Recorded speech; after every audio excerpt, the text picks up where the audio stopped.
this is Christelle Martinette, and I'm here with a bonus reading, a reading that I wanted to do concerning finance, your finances that will cover you from now until just about the end of the year, okay, more or less a 6-month period.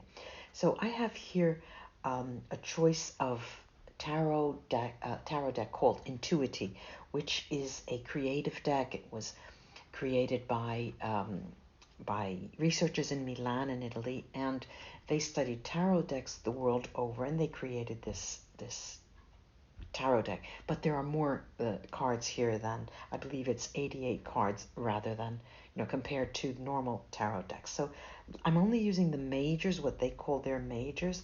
Let me take 3 cards for you, and I will then show you them first. All right, this is the 18th major, and it is called the unconscious. Okay, this is the 18th, and it's the unconscious. We'll talk about that right away. And then we have this 6th card, which is the choice of love. That's the name given to it. And then we've got the 21st, which is totality. Now, let me talk about this and then bring it to our theme of finances.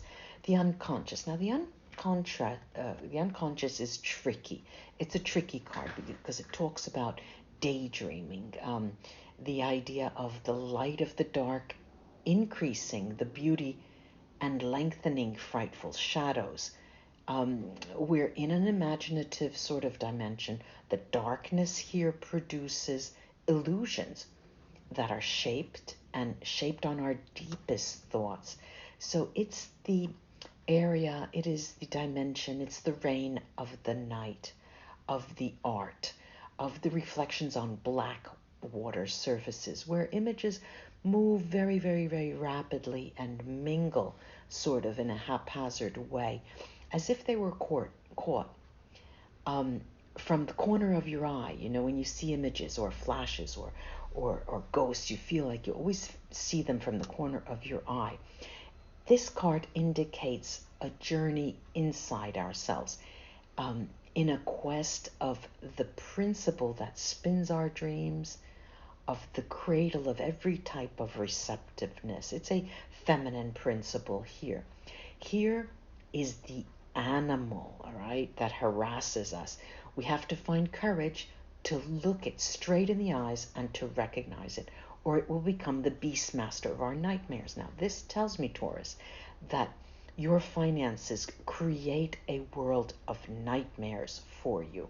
Let's take a look at what the other Intuiti cards talk about. Now, this is choice. The choice here, it's a card that indicates choice. It also, of course, indicates love. But the indication here for our finances reading is that when you make a choice, it's not always the case that you have options. It is a choice of embracing what you feel is fate coming your way, or you can negate it. Now, the more you are willing to embrace it, the more you're ready to liberate yourself. It's sort of the question of having the courage to choose among all other things what can make you happy, even if it seems the road less traveled, even if it seems the most difficult path to take or the most dangerous one, accepting to renounce all other routes, all other choices. So it's similar, Taurus, to discovering what we really like. And when you discover what you really like, there is a little bit of danger there. It puts us in front of our complicated persons, our complexity. You have, on the one hand, the easy and secure choices that you can make, and on the other hand, the courage to refuse them in order to launch yourself into the only way that you can take in order for you to be successful, and more than successful, happy. Now, let me get to the last card, and I'll tie this in for your finances. Totality. Totality is sort of the notion of unity, of fullness, of completeness. The whole, it's a whole that dances, sings. There's joy here, the joy of living, all right? It's Zorba, the Greek, that's dancing and reaching eternity. It's sort of a moral, it's sort of immortal, all right? That's what I want. It's an immortal, happy ending to fairy tales. It's the entry into paradise. We're in front of a complete success that doesn't restrict itself to the material and the spiritual plane.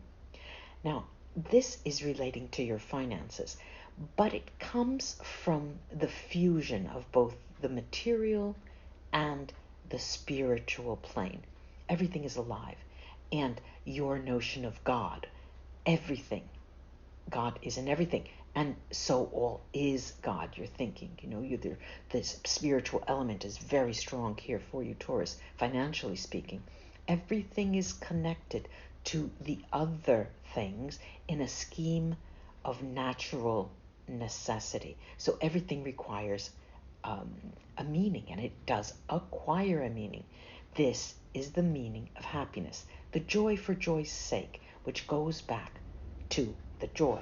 Now, it tells you a message here, Taurus, that you're going to abandon one route and take another route. Let's say that this is an example, you're a corporate bigwig, you have an important corporate job, you're making big bucks. You are very, very unhappy. There's no doubt about that.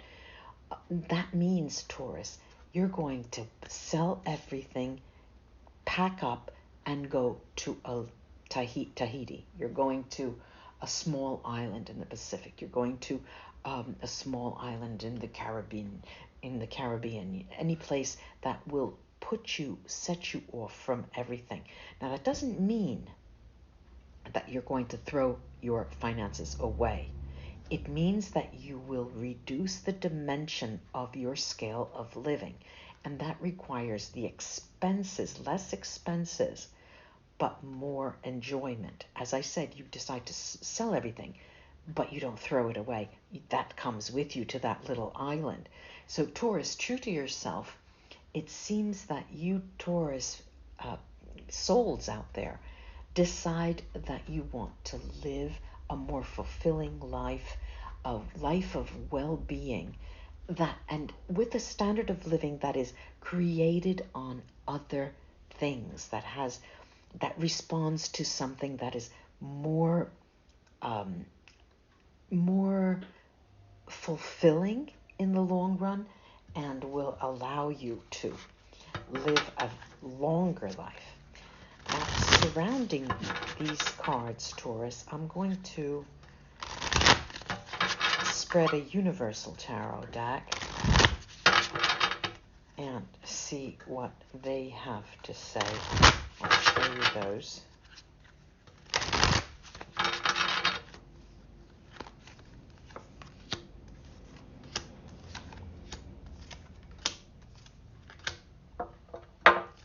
Okay, now, interesting this is. What is the first? If you could guess what the first card would be. The Ten of Coins. This is the epitome of abundance. Okay. Now, in truth, this is, well, I'll go over that later. The Two of Wands. We have the Eight of Swords. The Six of Cups. The Five of Coins. And you can see these two are in opposition.